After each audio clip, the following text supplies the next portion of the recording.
Welcome to the instructions video for the Frequency Interactive Calculator. This tool helps you convert between frequency, period, angular frequency, and wavelength instantly. It's perfect for signal processing, electronics design, and understanding wave behavior across the electromagnetic spectrum. To use this calculator, you'll need to enter a known value in one of the input fields. Let's start by entering a frequency of 60 Hz, which is the standard AC power frequency in North America. Simply type 60 into the frequency field. The calculator will automatically compute the related values. The period, which tells you how long one complete cycle takes, the angular frequency in radians per second, and the wavelength based on the speed of light.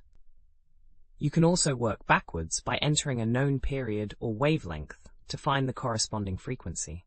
The results update in real time, making it easy to explore different scenarios. We have thousands of other free engineering calculators on our website. Head over and check them out.